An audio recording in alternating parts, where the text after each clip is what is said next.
নমস্কার বন্ধুরা, রেলপথে 90,700 কোটি টাকা 27টি নতুন বন্দে ভারত ট্রেন। দেশের যে ভারতীয় রেলের যে ট্র্যাক আছে সেই ট্র্যাকের মধ্যে আমূল পরিবর্তন আনার চেষ্টা করছে ভারত। তাই জন্যই যাতে ভ্রমণ করা যেতে পারে ভালোভাবে স্বাচ্ছন্দ্যে, আর বিশ্বমানের খাবার দাবার ট্রেনের মধ্যে থাকবে, এছাড়াও অভিজ্ঞতাটাও দারুণ হতে চলেছে। তাই জন্যই 2,700 কোটি টাকা দামের 27টি Vande Bharat express train rail ট্র্যাকে নামাতে এমনিতেই 100-র উপরে বেশি চলছে বন্দে ভারত ট্রেন চলছে, ঠিক আছে।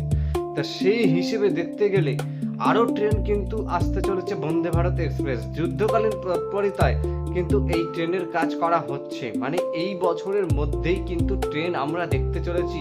নতুন বন্দে ভারত 27খানা ট্রেন কিন্তু আসতে চলেছে। কোন রুটে চলবে, কি বিস্তারিত সবই জানাবো। এই জন্য চ্যানেলটিকে অবশ্যই সাবস্ক্রাইব করে রাখতে হবে। যখনই এই ধরনের কোনো আপডেট আসবে আমরা জানিয়ে দেবো সবার আগে। ভিডিও শেষ হয়নি, পুরোটা দেখতে।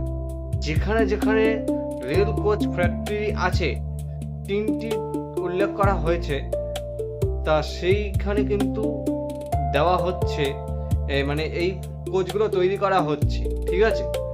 তাহলে যখন এই কোচগুলো পাওয়া যাবে তখন ভারতীয় রেলে একটা যুগান্তকারী কিন্তু 1 বছরের মধ্যে অতগুলো কোচ তৈরি করা, এটা তো চারটিখানি কথা না। ভারত স্লিপার, বন্দে ভারত যে অন্য যে ট্রেনগুলো রয়েছে সবই আপনারা রেল ট্র্যাকে দেখছেন, হ্যাঁ, যেটা কিনা ভবিষ্যতে এবার কিন্তু বন্দে মেট্রো আসতে চলেছে, যেটা কিনা চালু হতে চলেছে।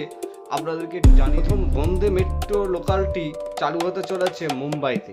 এটা কিন্তু একটা আপডেট পাওয়া গেছে, কিন্তু আমি যতদূর জানি বন্দে মেট্রো কিন্তু অলরেডি চলছে। তো এটা আপনারা কতটা কি জানেন, অবশ্যই যদি জেনে থাকেন তো কমেন্ট বক্সে জানাতে একদমই ভুলবেন না। এটা আমার মতামত, ঠিক আছে।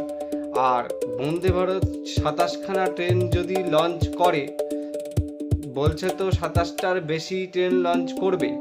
তা সেই হিসেবে চাহিদা অনুযায়ী কিন্তু এই ট্রেন লঞ্চ করা হবে বলে জানা যাচ্ছে। তাহলে আপনাদের কি মনে হয় যে এই ট্রেনগুলো লঞ্চ করলেও ভাড়া কেমন হতে পারে, কি বৃত্তান্ত? যদি আপনারা কিছু জানতে পারেন অবশ্যই কিন্তু এই ভিডিওর নিচেই কমেন্ট বক্সে জানাতে একদমই ভুলবেন না। তাহলে আমরা বুঝতে পারবো যে ভবিষ্যতে কি হতে চলেছে। আর বন্দে মেট্রো যদি লোকাল হয় তাহলে কেমন হয় সেটাও কিন্তু কমেন্ট করে আপনারা জানাতে একদমই ভুলবেন না, ঠিক আছে। আমাদের এই বনগা রুটে বা যে মেন রুটগুলো রয়েছে শিয়ালদা ডিভিশনে, হাওড়া ডিভিশনে যদি চালানো হয় তাহলে কেমন হবে, এই জিনিসটা কিন্তু আপনারা জানাতে একদমই ভুলবেন না। আমাদের কমেন্ট বক্সের মাধ্যমে আমাদেরকে জানাতে হবে, ঠিক আছে। আর ভিডিওটা যদি ভালো লাগে তাহলে অবশ্যই লাইক করবেন, চ্যানেলে নতুন হয়ে থাকলে অবশ্যই সাবস্ক্রাইব করে দেবেন, পাশের বেল আইকনটি অবশ্যই অল করবেন। তাহলে দেখা হবে আপনাদের সঙ্গে একটা ধামাকাদার ভিডিওর সাথে। ততক্ষণে যেন সবাই সুস্থ থাকুন, ভালো থাকুন, নিরাপদে থাকুন। আজকের মতন এইটুকু।